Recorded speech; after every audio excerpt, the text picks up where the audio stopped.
Okay, so the next concept that we're going to work on is um, gateway. Let's work on what its gateway means when it comes to the computer networking, okay?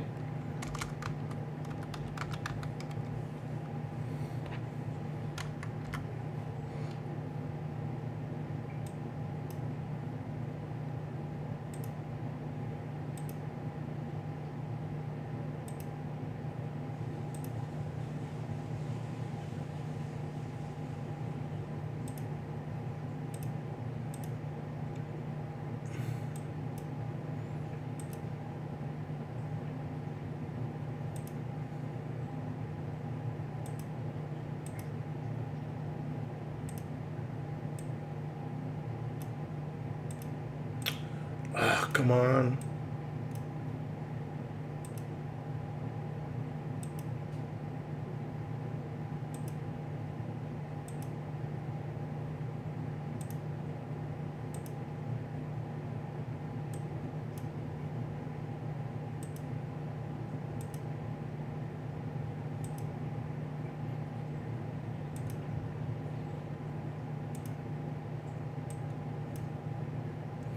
Okay, I'll fix that later here. So let's concentrate on what does a gateway means here, okay? So we have a concept called a router.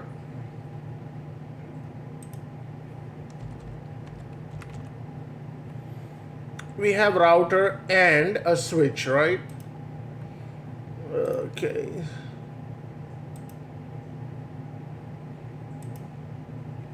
So we have router and switch.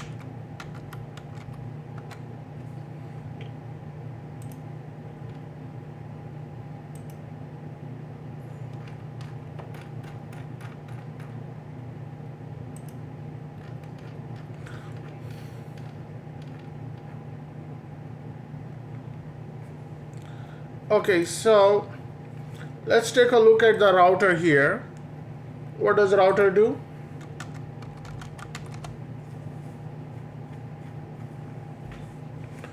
So this is your home router here. So all routers work the same way. So a router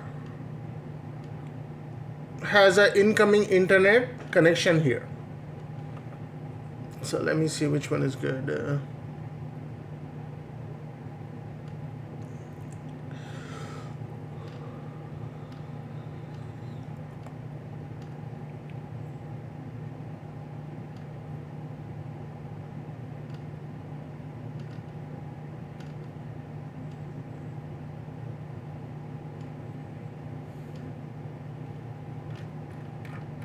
Motion detected at your back door.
Okay, I found one here on the other computer.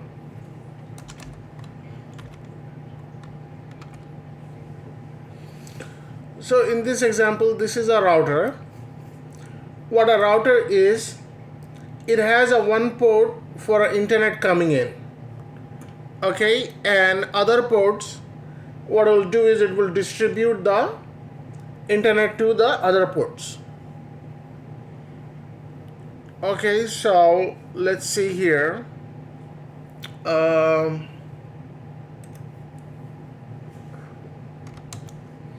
So the router give out IP addresses.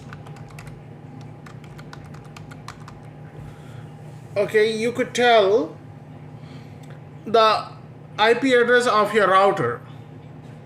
Okay, and each router to the devices connected. And each router would do a total of maximum of 256.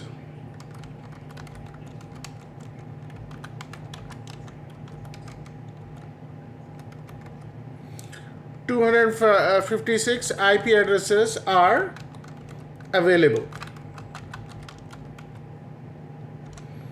Okay, and yeah, so each router becomes its own network here.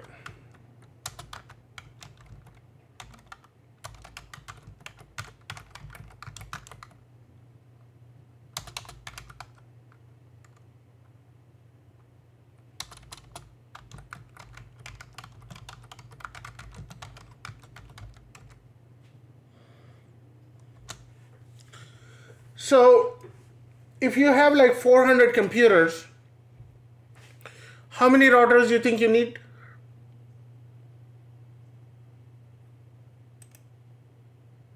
About computers? You need two. Yeah, I didn't hear you. Say that again, please. 2 routers? Yeah, 2 routers. A minimum of you would need 2 routers in your in your place. Okay, now if you're connecting everything is hardwired here. So you have only 4 here, right? For example, if this is a Wi-Fi, okay, so 256 available, hardwired or Wi-Fi. Okay, if this is, you're using a combination of hardwire and Wi-Fi, the maximum it will be 256. Doesn't matter if you have like 100 hi-fi, 100 Wi-Fi. So if you want to connect hardwired, it will be available only 156 will be available. Okay, now for the routers, even the best selling routers, Cisco routers, they're not going to have a 256 hardwired ports in here. So what will happen? You have to add a switch. Okay, so you have to add a switch.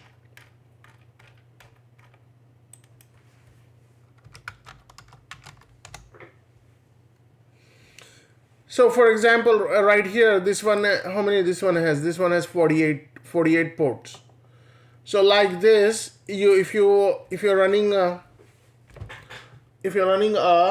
physical network on your place, the maximum I've seen is 48. So let's see how much the maximum you could get. 100 port. Let me put down 100 port.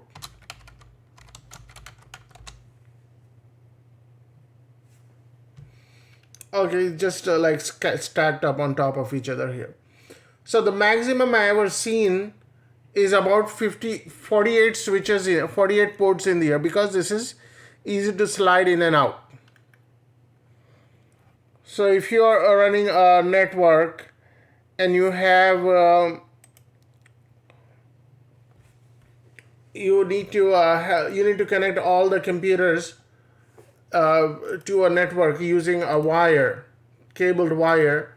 So you would need like about 256 divided by 48. So you need about like 6 routers, 1 router and 6 switches. Okay, let me explain you what switch means.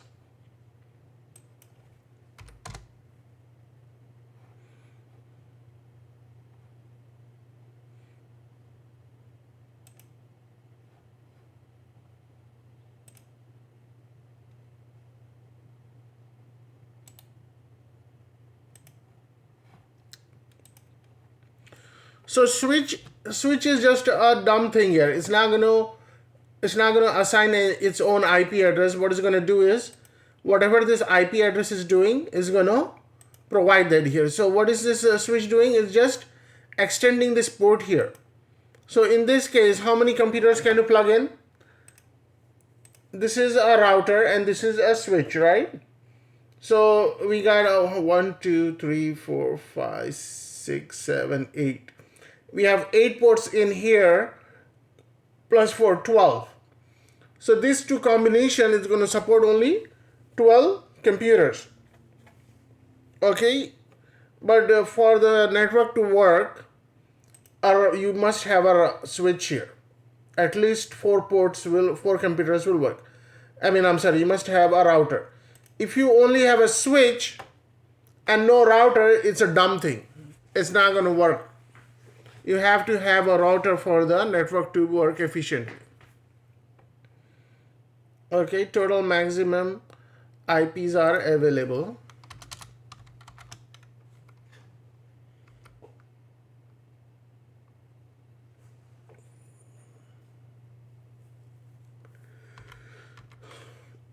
Okay, so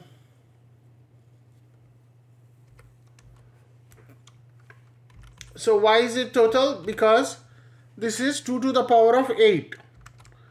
2 to the power of 8 equals 256. So if you multiply 2 8 times, let's do that.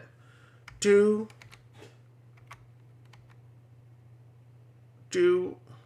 3, 4, 5, 6, 7, 8. Okay, so this is 2 to the power of 8. This is the maximum you would get, 256. Okay, so it's not like we could try to push it to have more, but you cannot really push it more here because of the mathematical calculation. Math is limiting it here because the binary, it could handle 256.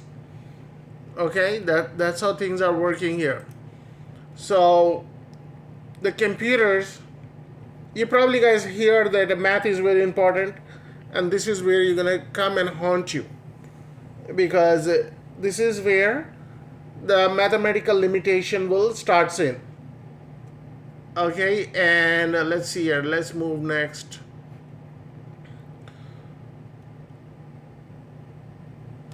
So one IP is reserved for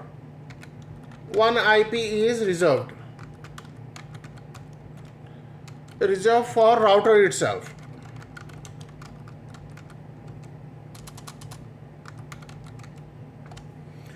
Okay, if you do on a Windows computer, if you want to find out the IP address of the router, you type ipconfig and hit enter. So whatever the IP address you say, default gateway 192.168.137.1, that is the router IP address. Go ahead and try it. What you could do is you could copy that and then put it in the browser here. And mine is not going to work because I'm using a different system here. If you put on a 192.168.137.1, it may not work here because I'm using an unconventional method here. But if you find this IP address, usually 192.168.1.1, if you have a router, or if you have like a Comcast router, it's usually 10.1.10.1. And what it does, it will take you inside the Comcast box.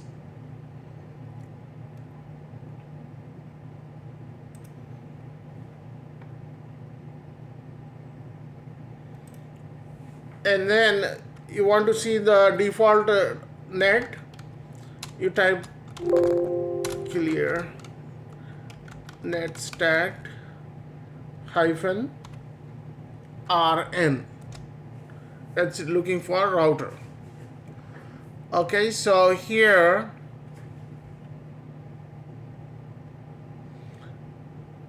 it is telling me it's a 10.0.4.2. Why is it saying that here? Let me do all.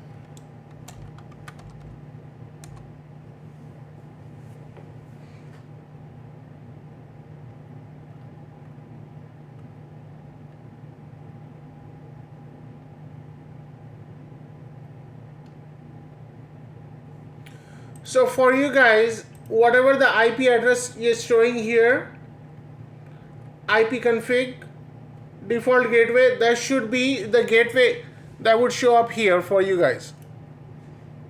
And then mine is showing up here as 10.168.137.1. So this one is coming from Comcast, and this one is coming from my local computer because I'm using a shared internet network. So I have a little weird setup here. Okay, but at work you don't have all this here, so only output would be the gateway you would see would be the IP address, the IP address of the router.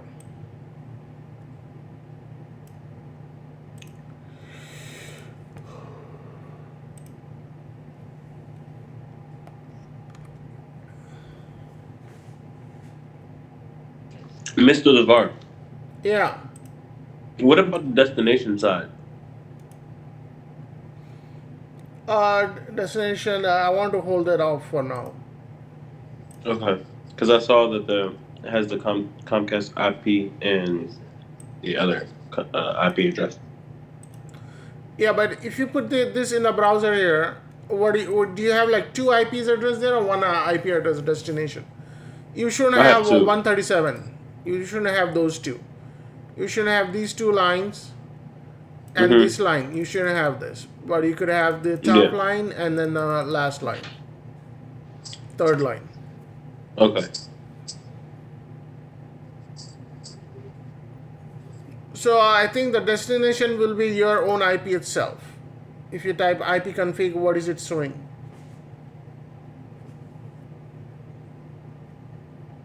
Config in command prompt or in PuTTY? Command prompt.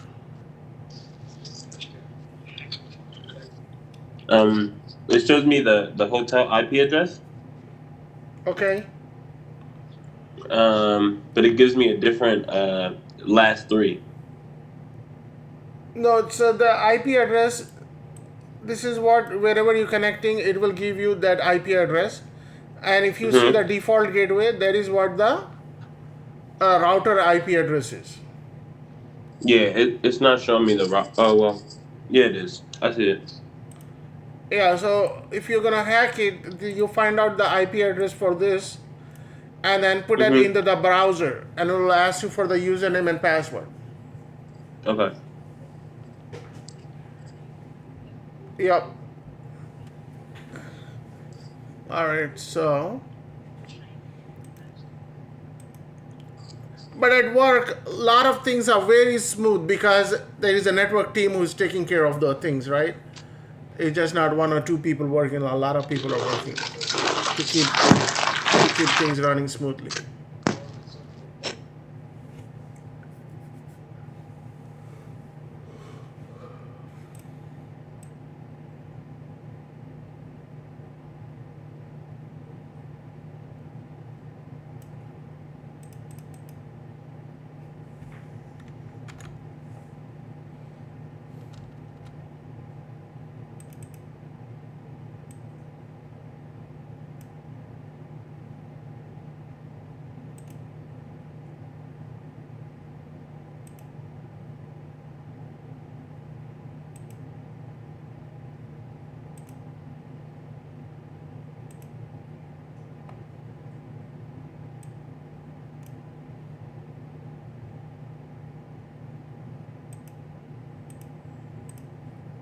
Okay, alright, so let's move forward here.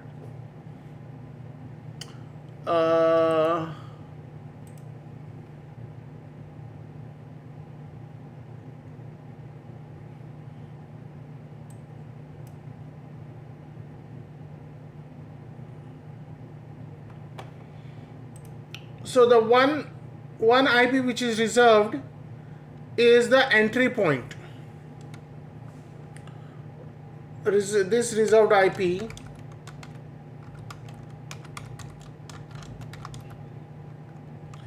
is entry point for the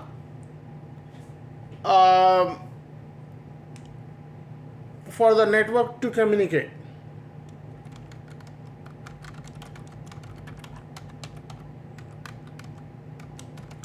So this is also, it will communicate with other networks also.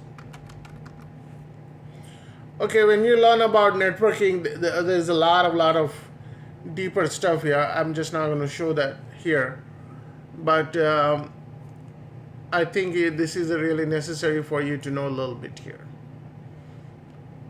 Okay, and what else we have?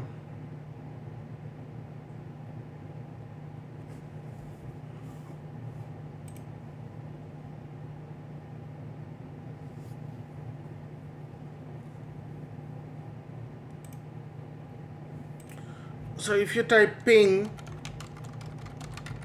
google.com,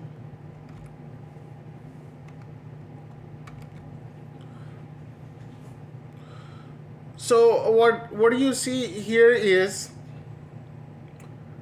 when you're typing ping, and what it does is it will search the internet.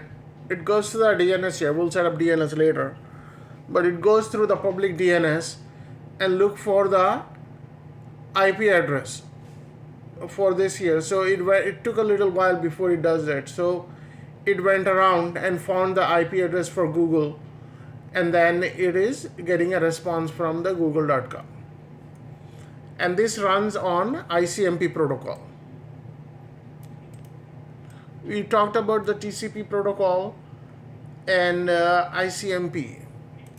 I think it's part of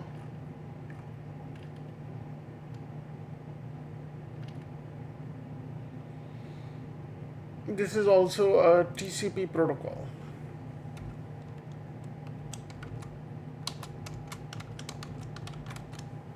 All right, give me 1 second here.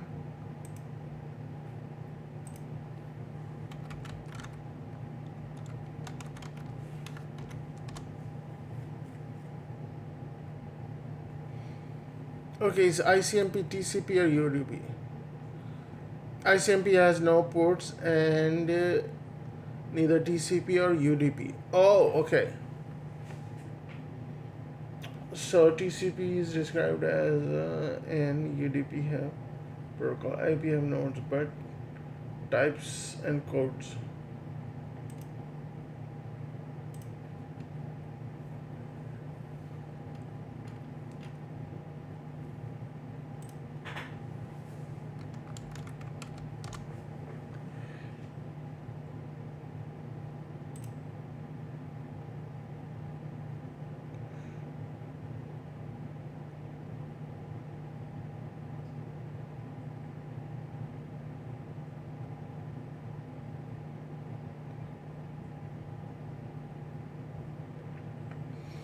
Okay, so I'm sorry, the ICMP is a third protocol here, which is it's neither a TCP or UDP here. So you just have to remember that.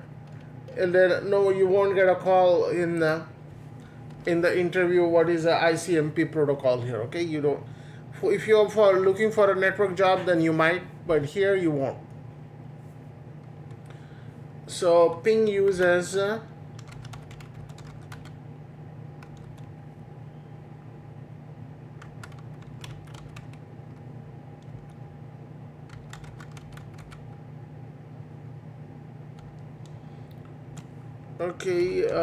stands for Internet Communication Messaging Protocol.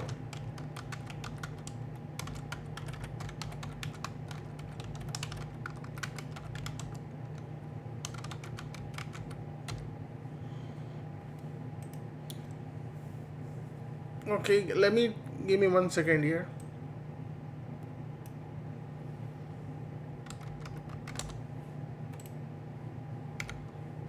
NC-V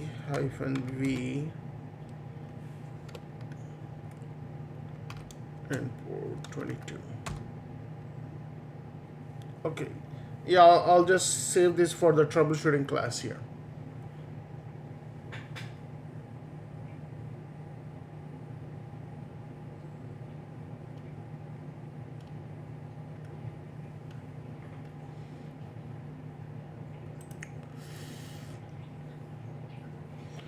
Okay, so for this is about it. And what I'm gonna do is Nick.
Okay, this is too much.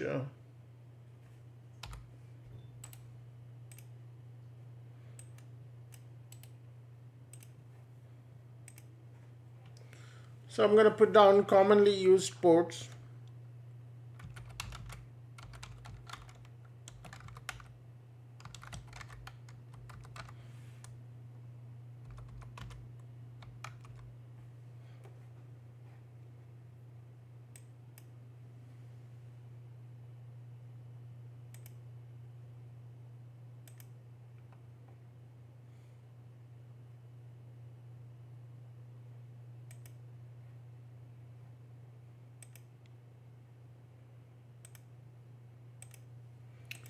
So these are commonly used ports here. You don't have to worry about the other too much. Come on.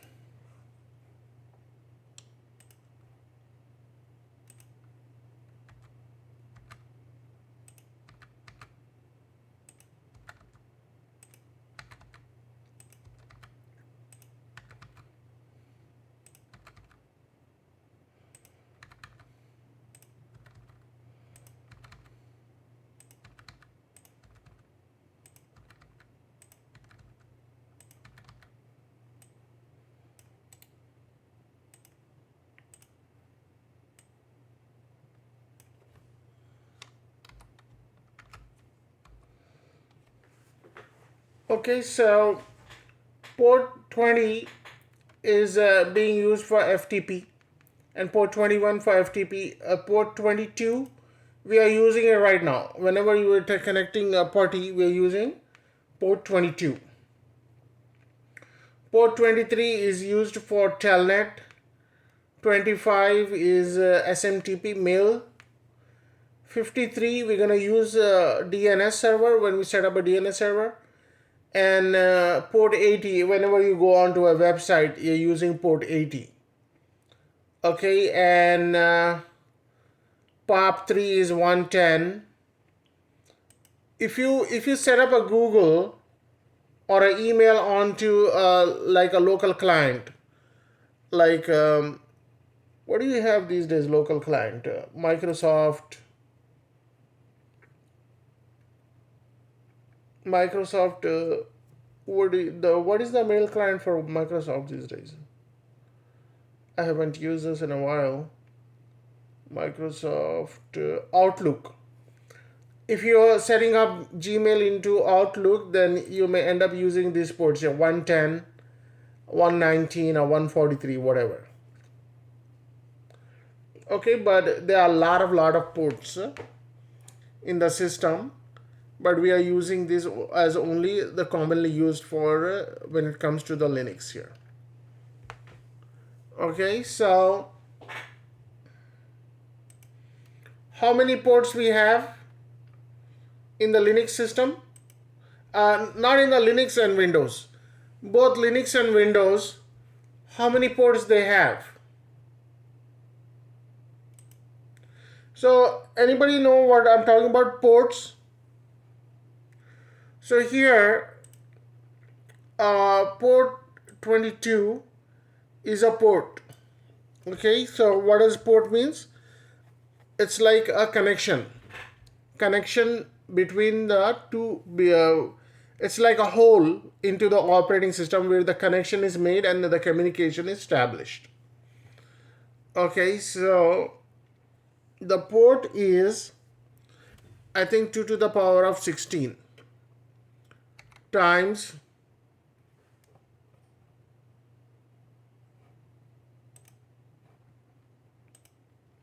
this is 8, 9, 10, 11, 12, 13, 14, 15, 16. Okay, so how many ports that are available on the system is 2 to the power of 16. So you have about 65,536 ports. So at any given moment, if you could do it, you could have a 65,536 communications are possible at a single moment on an operating system. Okay, so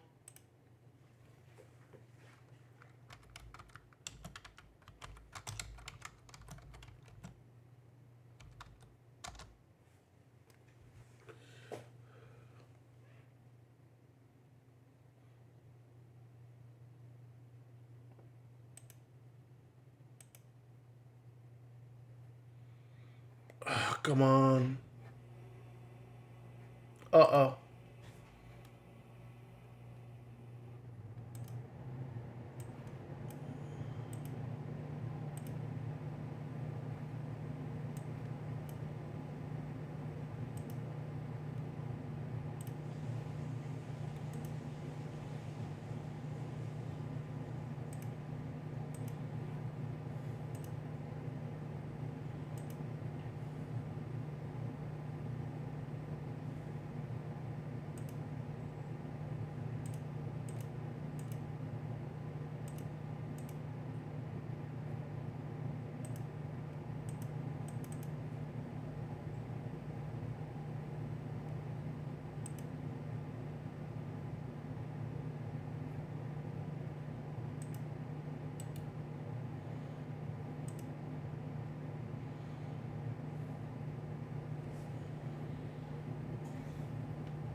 Come on.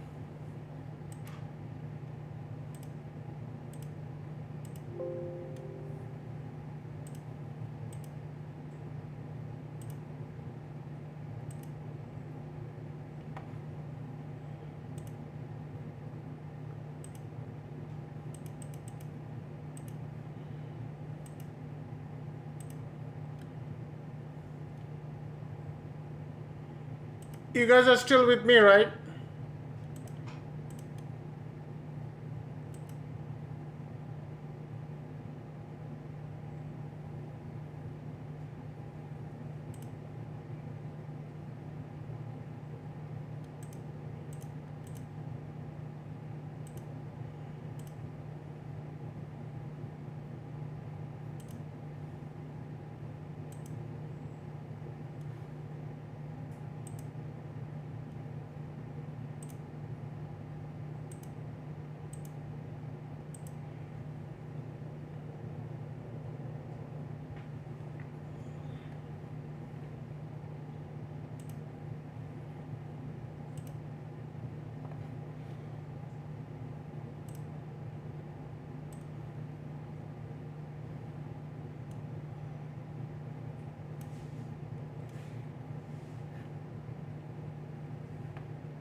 Okay, sorry, the internet is giving problem here.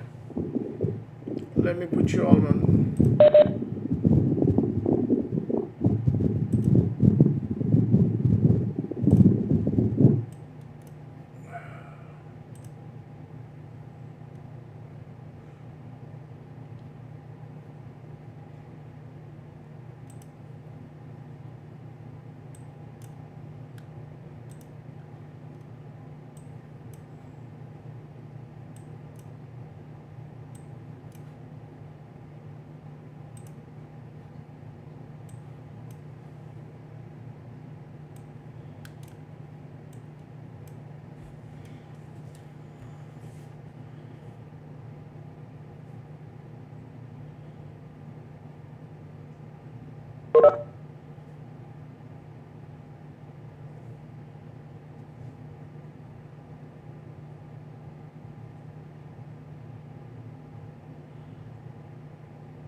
Okay, sorry about that. Can one of you confirm you could hear me? Yes. Yes. Okay, Yes. all right. So let's see here, how many ports we have. Uh, ports.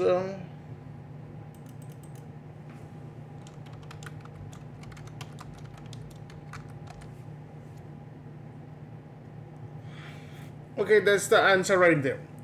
The maximum ports you could have is about 65,535. So the port number is unassigned 16-bit integer, and a register port is the one assigned to the internet corporation, whatever that means is. So I'm going to put down here in the document.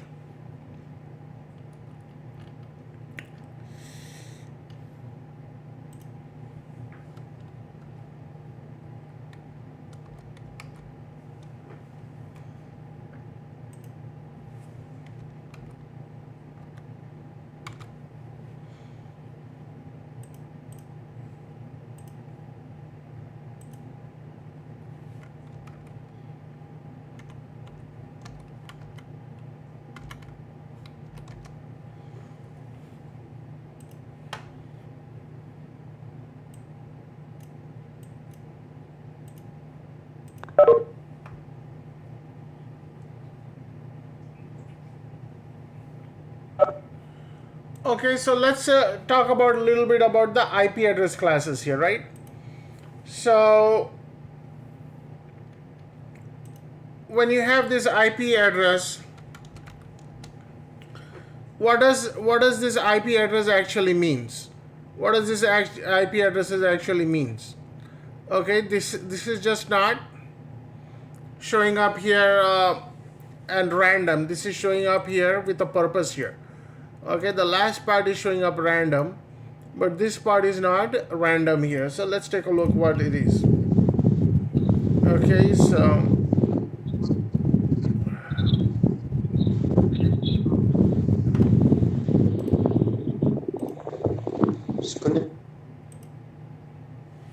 so I have IP address.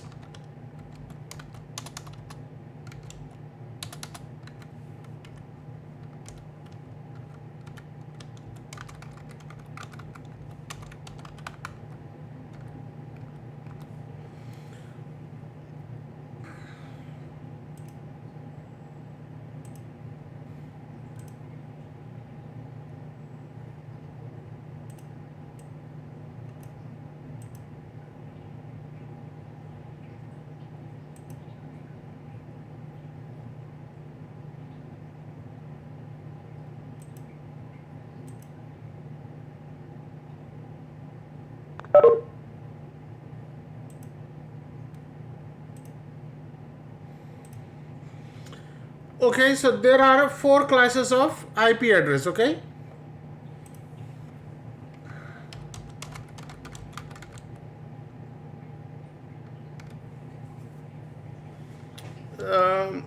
There are 4 subnet actually.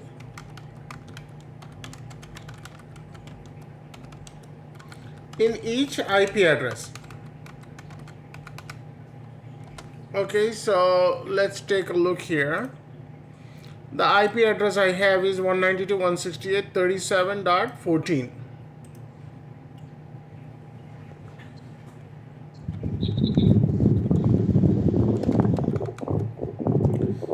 Okay, this is a class 4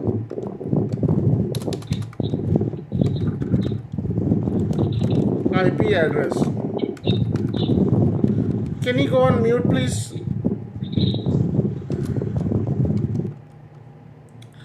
Okay, thank you. So what I'm going to do is I'm going to expand this a little bit. And then I have this 4. So one is 192, 168, 137, 114. Okay,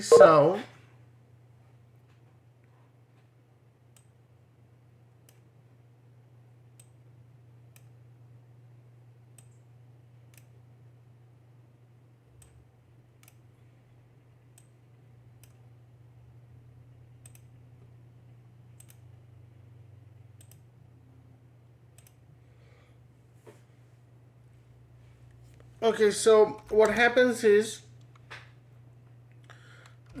anything, I think I told you already, anything that starts with 0. And since we have 256, it stops at 255. And this will become our 256 devices, right?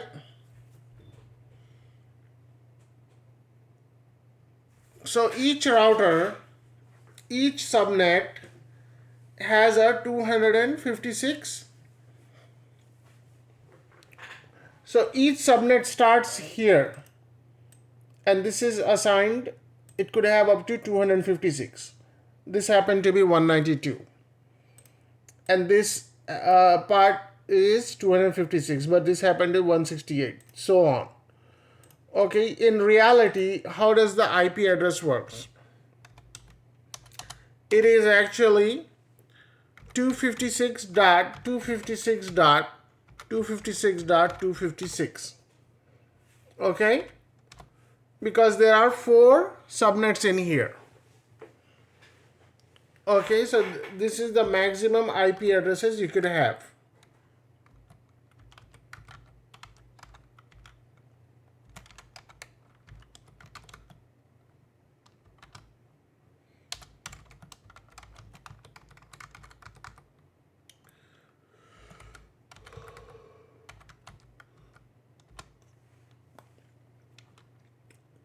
So let's do the math here. If you do 256 times 256 times 256 times 256, okay? So how much is this going to be? So let me do that. 256 multiplied by 256 multiplied by 256 multiplied by 256. Okay, so the maximum number of IP address in this world you could have is about 4 billion to, this is the exact number actually, 4,294,967,296 IP addresses are there. Okay, so if the IP address of the system is starting at 0.0.0.0, this is how many IP addresses are available.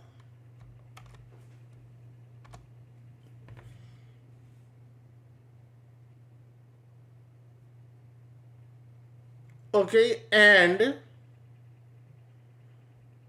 if you have an IP address which is 0.0.0.1, in this subnet, how many IP addresses are available?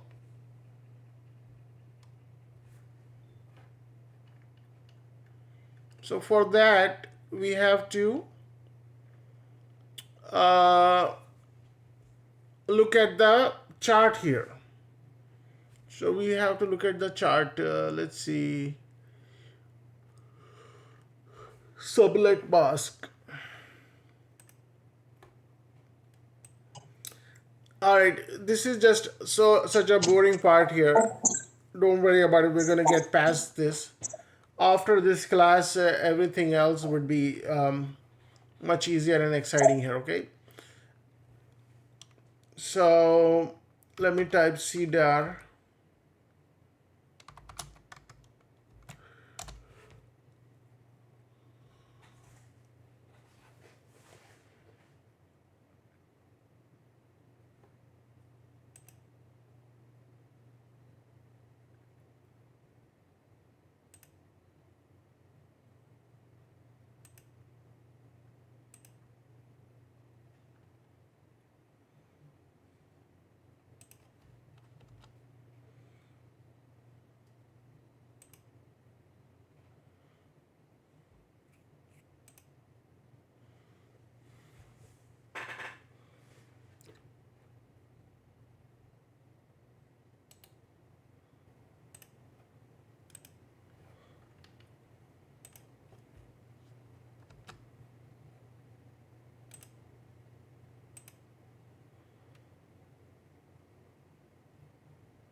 I don't like this picture.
It's the same picture.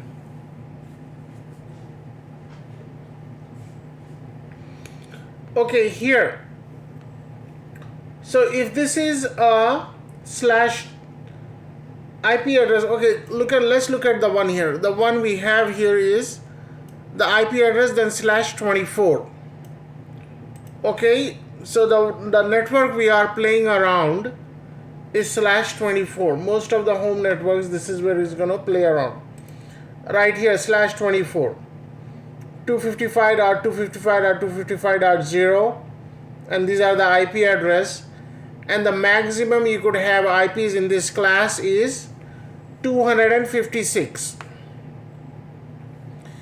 And it is 2 to the power of 8. Okay? So the higher the number, the smaller the IP addresses are available for you. Okay, so when you buy the router, what will happen is it will be, usually it's set to 254 here.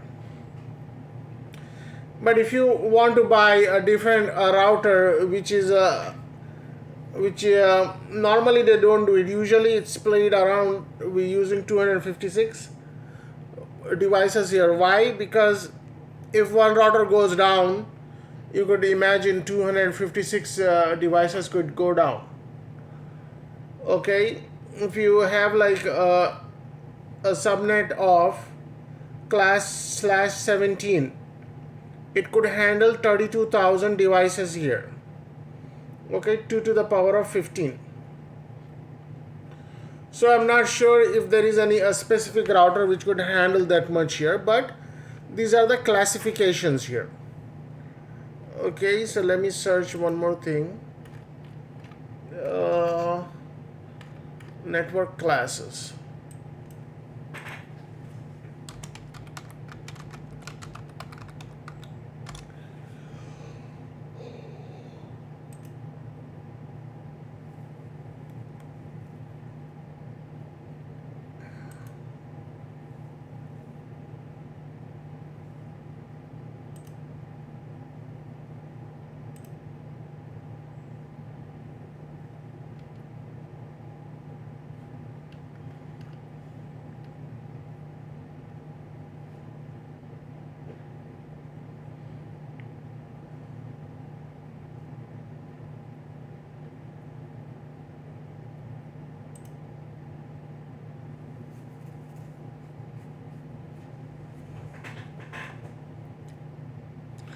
I don't want you to confuse anymore.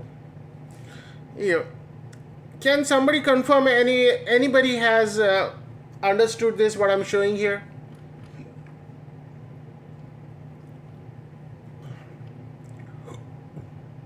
Here's the thing here. Just worry about this here. /24 network, because this is what you've been dealing with most of the time. Even at work, you would be dealing with /24 class network here.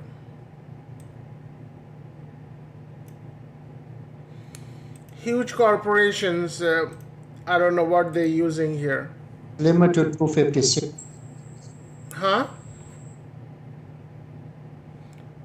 I heard So you it's limit to 256. Most of the time that is what is being used a lot, 256. Okay, but here's the classification here. So if your network is /32, okay, this is 10 to the power of 0. How many devices you could connect?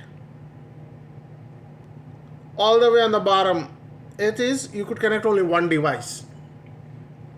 If your network is /31, only you could connect only 2 devices here. /30, you could connect about 4 devices on the router. If the router is hardwired with /30 IP addresses, it's going to connect, the maximum it will allow is 4 IP addresses. So far it has been inefficient up until 128. So what are most of the networks running is on 256. Okay, that's the number they come up, so that this is kind of very efficient here. Just imagine if a router goes down and it could handle 1024 devices here. If the single router goes down 1,000 users are out of work. That is very dangerous, right? It will hamper the productivity and the business will impact you. So you don't do that. So most of the time this is what is available here.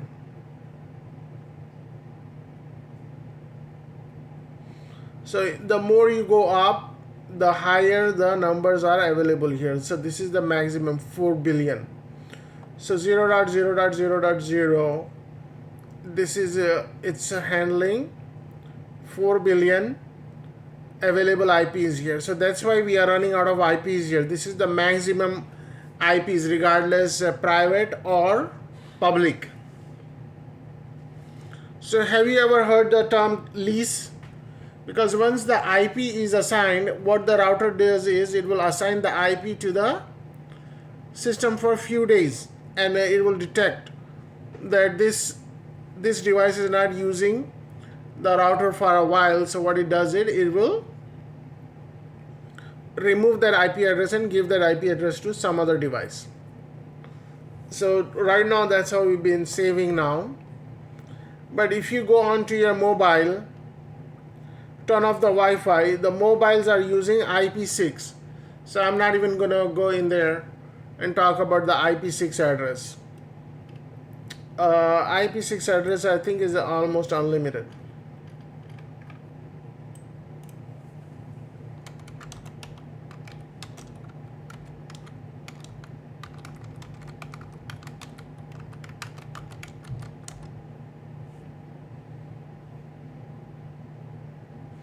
Oh God, my internet is so crappy today.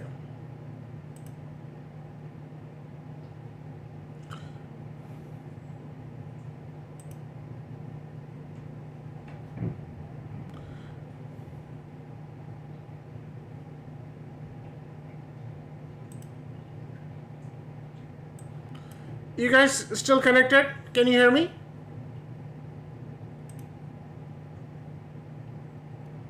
Hello?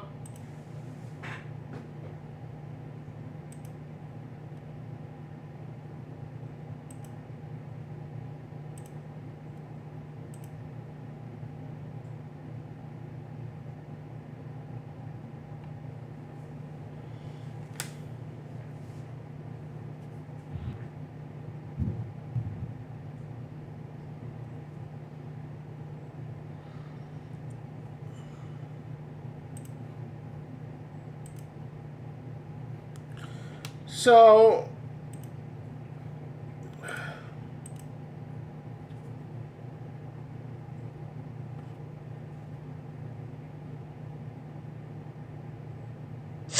Mr. Zafar, yeah, your voice keeps disappearing for a while. Is that only happening with me, or is it happening from your end?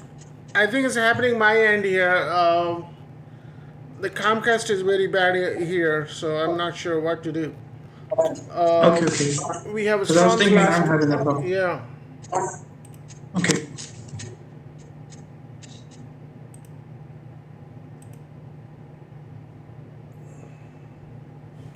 So this is the maximum IP address you could have it here. Okay, and IPv6. Okay. Okay, 2 to the power of 128. So these are the IPv6 addresses available here. So million, 4 billion. Our IPv4 is stopping right here, and you could imagine how many you have it here is 3 quadrillion. So I don't even want to pronounce how many IP addresses are available. So we are good for IP addresses for a while.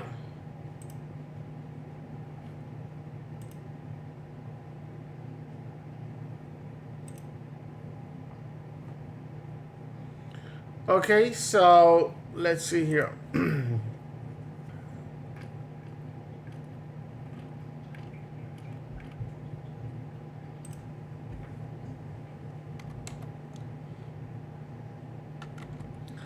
IPv4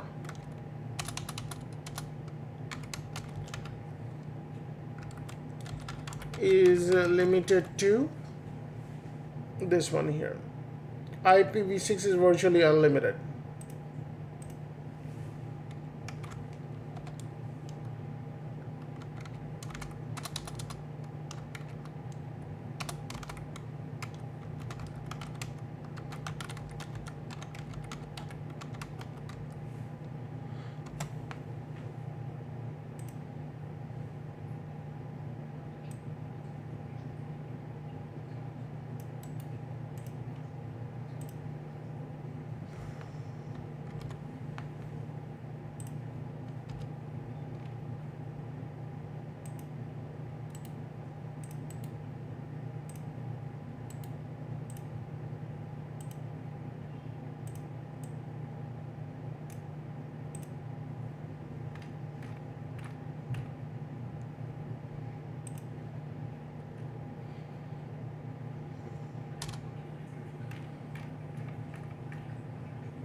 Okay.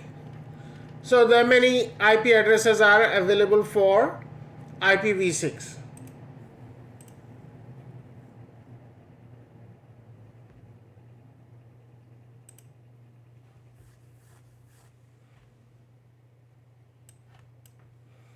Okay.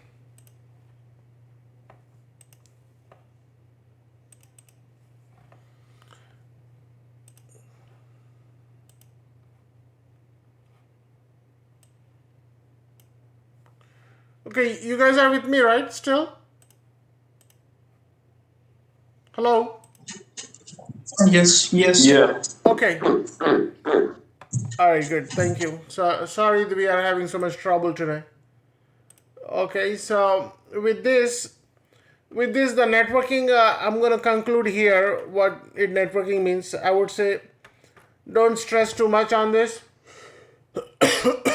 It's only for your informational. You never really need to do any calculations, anything like that. But you have to know what TCP and UDP is. And these are the TCP protocols, and this is a UDP. Broadcast and multicast. Okay, this is how the handshake works. Handshake terminates, I think, yeah. FINAC ACK, and the three-way handshake connections, SYNCAC ACK. Okay, and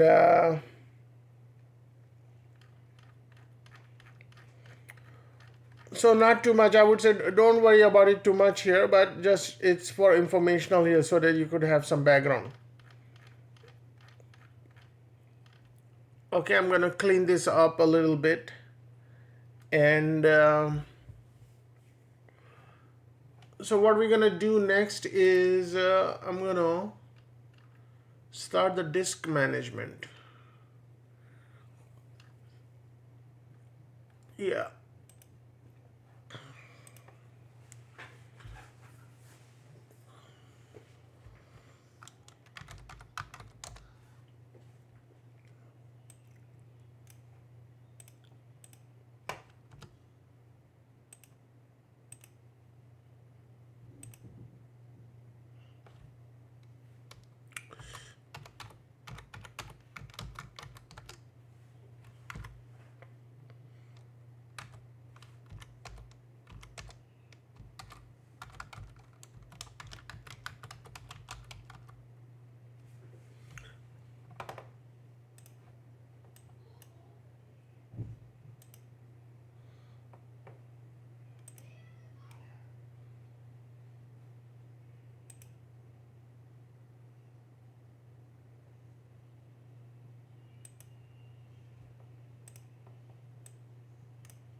Okay, it's working now.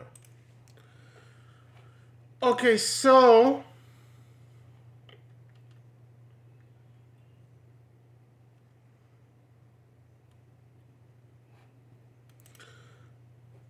remember when I said /dev,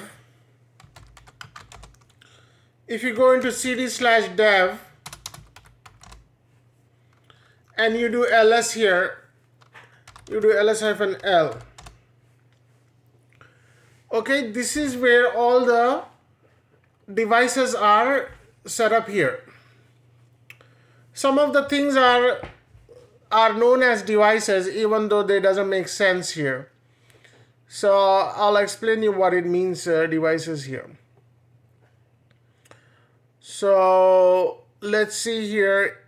Okay, it got CPUs here, right? These are the physical drives which are CPUs here. And there are also stuff like virtuals which are devices also. For example, how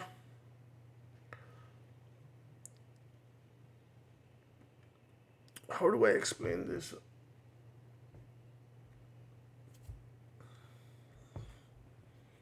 Okay, this is a physical drives, physical, virtual.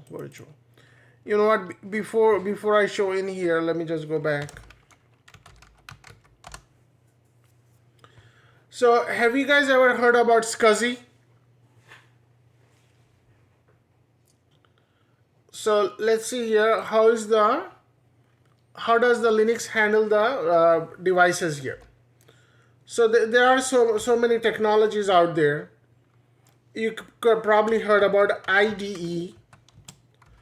Okay, so IDE is a type of technology that was used to handle the devices.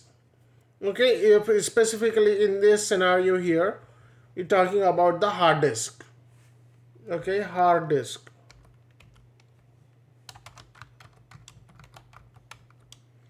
Or hard drives.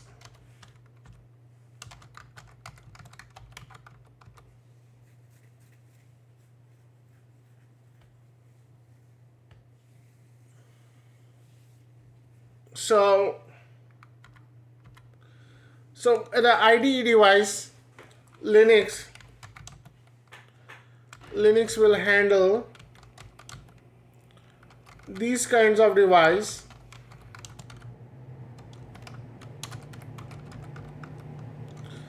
into this folder here, dev/HAD.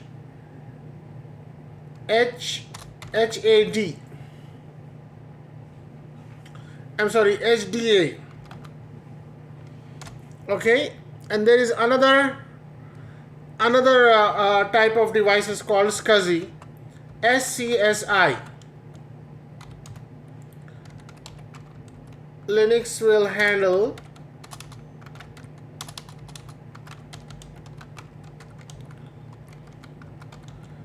these kind of devices in this folder, dev/SDA. So it's going to handle it, but this is how the device name will start off. SDA means it's a SCSI drive. Yeah. The HDA changed to have. Yeah. Okay. Thank you. Okay, and then the virtual drive, Linux will handle these devices as /dev/VDA. Okay. Can you guys hold on for a minute here? I'm getting a call. Give me a few minutes, okay? Thank you.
Okay, I'm back. Sorry about that. So let's so we're gonna worry about SCSI a lot here. Okay, so we'll take a closer look at this, and then we'll worry about the other ones a little later here. Okay, so how does the SCSI is managed here is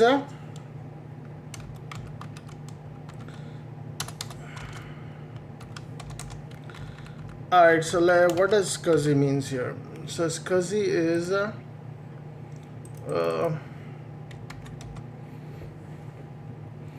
so these are all the SCSI devices. Is SCSI still used? Small computer interface, but it's really outgrown. So iSCSI. Yeah, but I'll still tell you about what SCSI means here.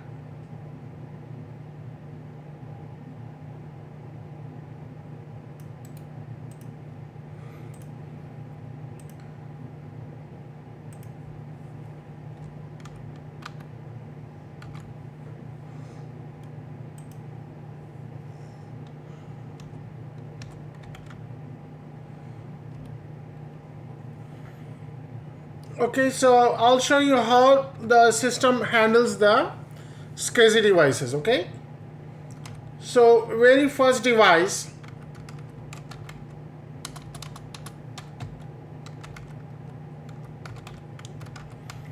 SCSI device, it's handled as /dev/SDA. Second device is handled as /dev/SDB. Okay. Third device. Can anybody guess how is the third device handled? Dev/SDC. Okay. So it's just going down the alphabets.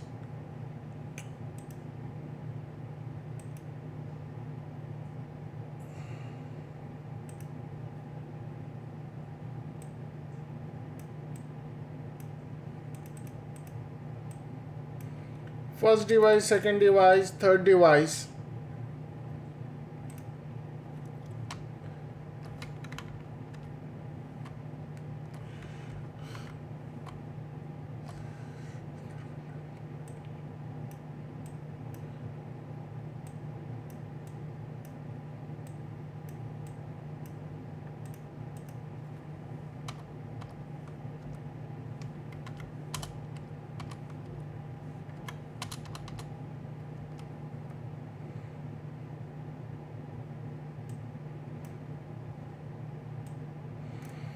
Okay, so all this happens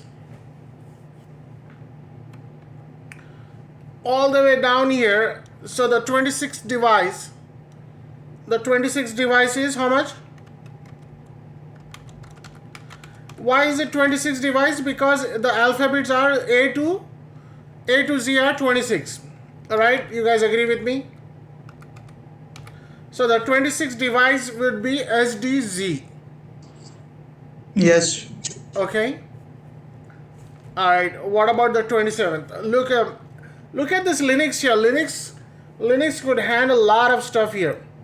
I'm not sure about Windows, but the Linux is handling 26 devices right in front of your eyes, and this is how it will handle the 27th device. Okay, it will be dev/. Can somebody take a guess?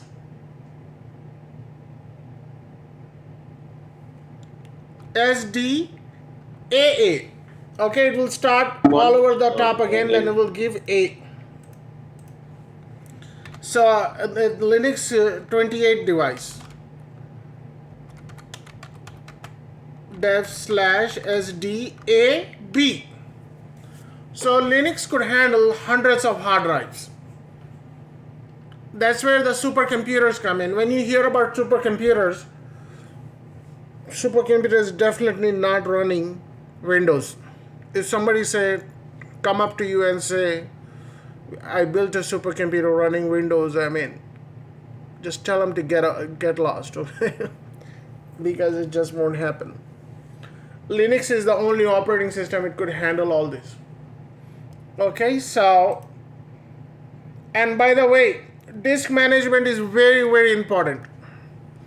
I'm gonna give you everything inside out, and I want you guys to practice this like 100 times, because if you kill the disk management in the interview, you'll get the job. I'll guarantee that. Okay, there won't be any questions in the interview that doesn't go over disk management. They probably will ask you how good you are into Linux. They'll quiz you on disk management. Couple of questions, and if you kill it, then you get the job. You believe me, I'm not kidding. Okay, so you have a good understanding now how the disks are being handled by Linux. Okay, so now let's start the real game here. So in your virtual box, shut down the virtual box and let's add some physical hard drives in here. Okay, by the way, how would you check the devices you have connected? You type lsblk list block.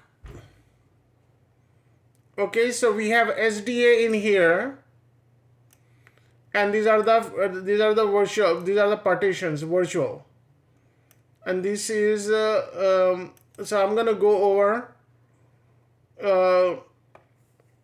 over all this here.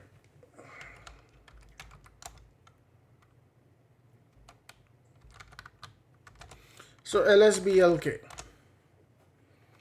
Okay, to check the devices,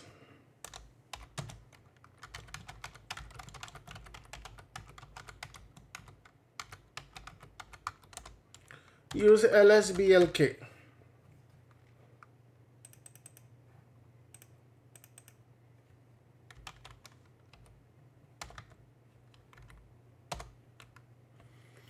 So let's shut this down. Init 0.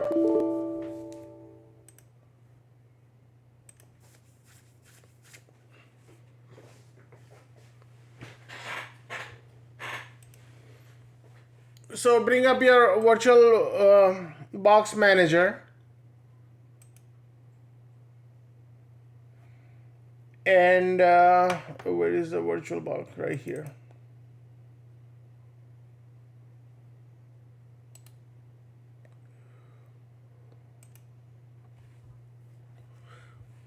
Okay, so we are fooling around with this practice box, right? So go into settings. Okay, and then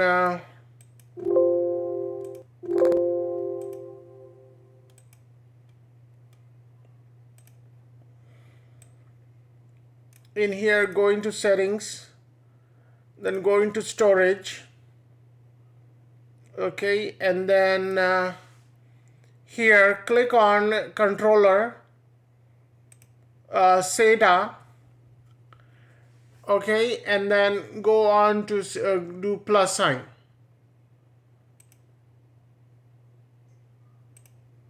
Or you could right click also.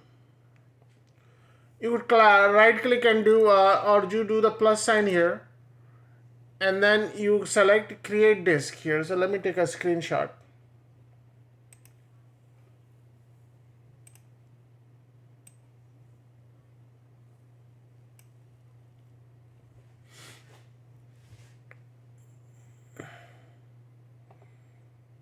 So you're gonna have to go into settings, then go into storage, then go into controller, then do a plus sign, and then do create disk.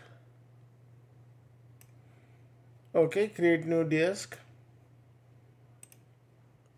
So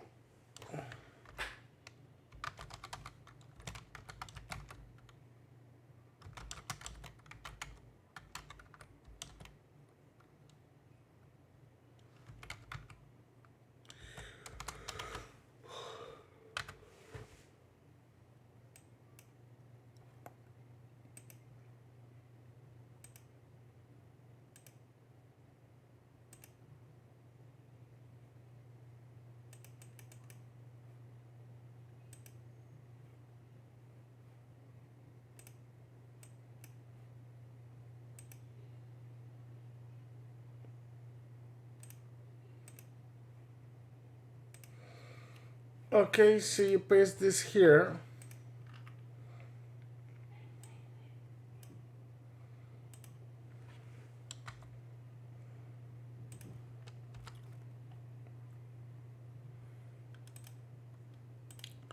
Okay, everybody with me so far, right? Create a new disk. Okay, and then Yes. the type you're doing is VDI, virtual box disk image, okay? And then select this and go into, uh, actually go into expert mode. Yeah.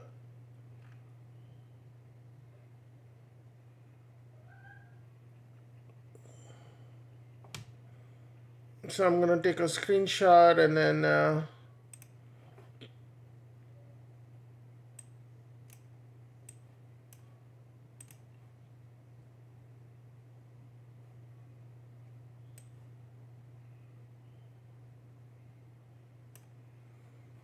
okay, go into expert mode.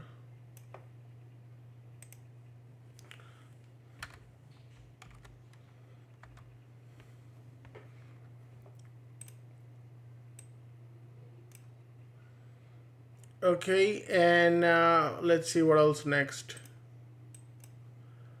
is. Okay, over here you do 16 GB. Okay, and then give it a disk name. This is give the disk name disk 2. Disk 2.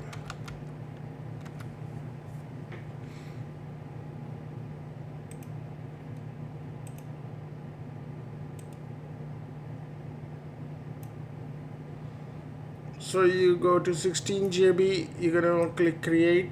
After this 2 GB. I'm sorry, disk 2. So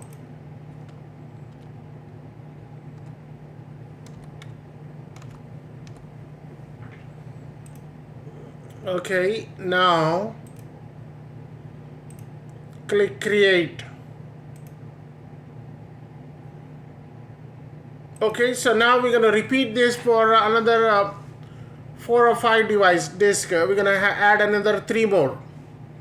Okay, go to the plus again, create a new disk, and then this time leave this as 8 GB. Okay, 8 GB is fine, and give it a name disk 2, disk 3 actually, right?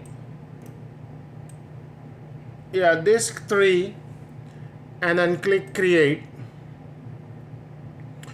Go on to again and then go to disk 4,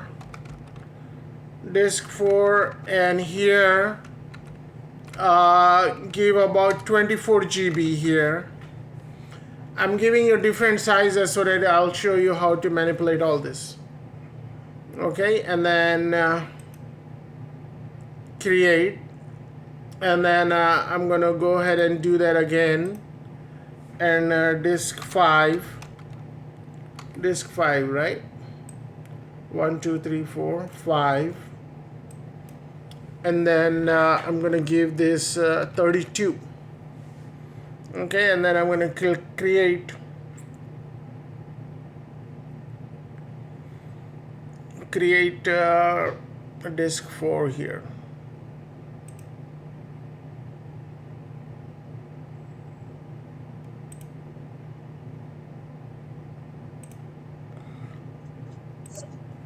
create disk 4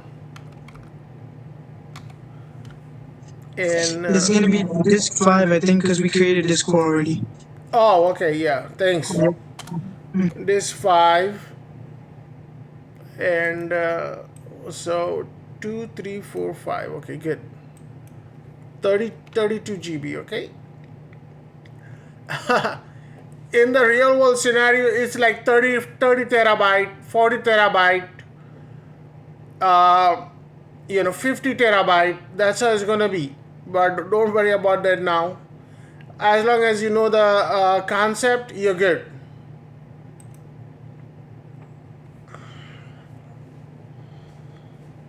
Okay, so we have this here.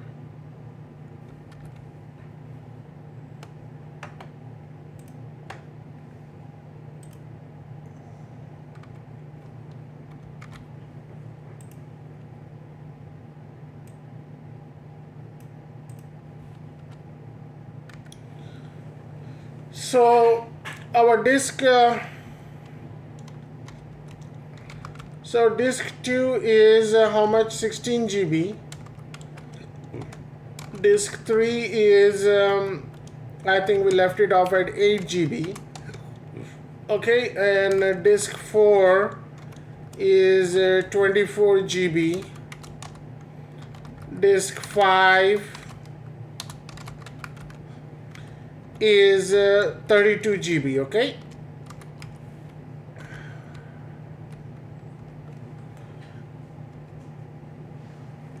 Okay, I'm gonna go just five minutes over so that I could finish this, what I'm presenting here. Okay, so now I'm gonna start the machine, and then when it starts, go ahead and reconnect.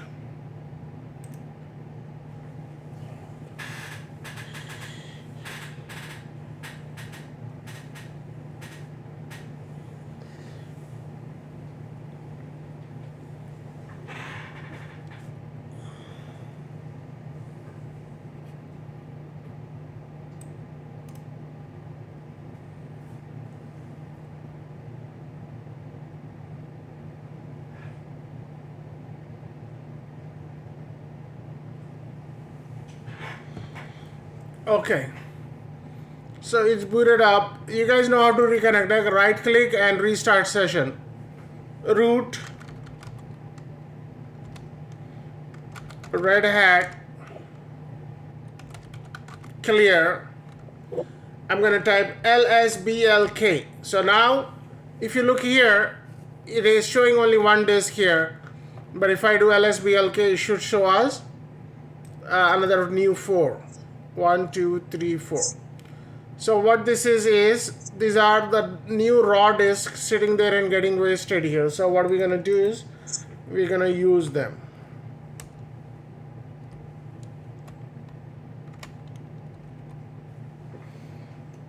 So I told you, right, this one is SDA. It starts with A.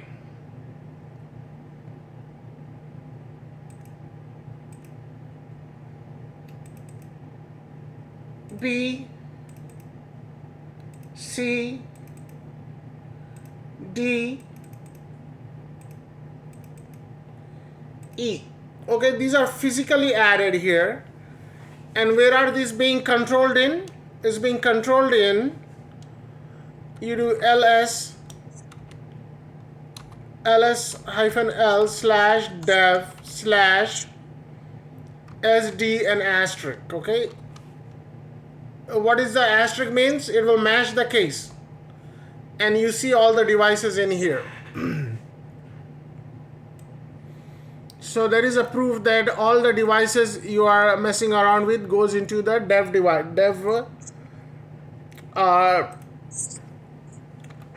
slash dev folder.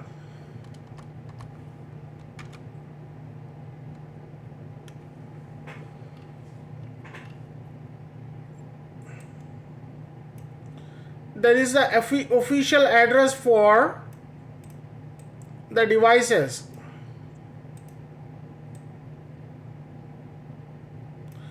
Is it making sense now? The paths, the path we learned earlier, relative path and absolute path. These are all based on paths.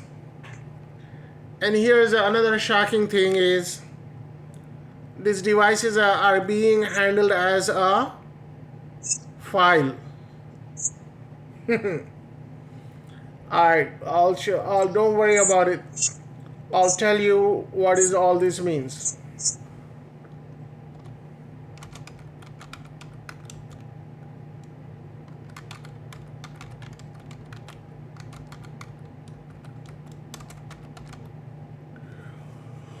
Okay, so everything Linux only understand the files and files and files, nothing else. Even the folder for Linux is files.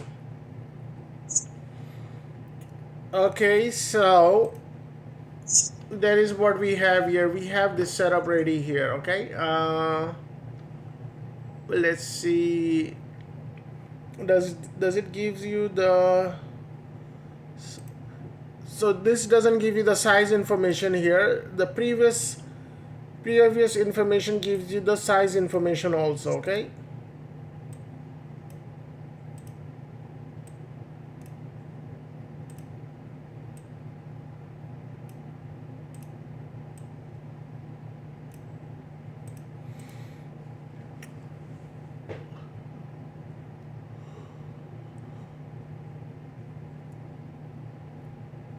And it has a time information also, so I will worry about that later here.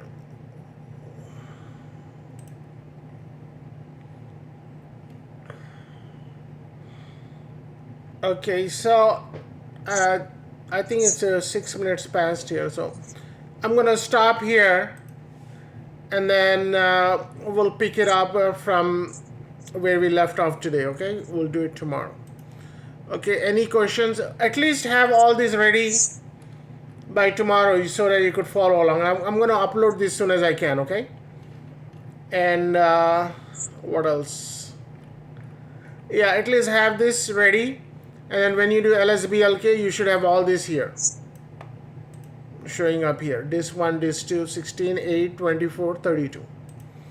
Okay, I'm going to end here. We'll pick it up tomorrow. Any questions? Put them in the chat, and then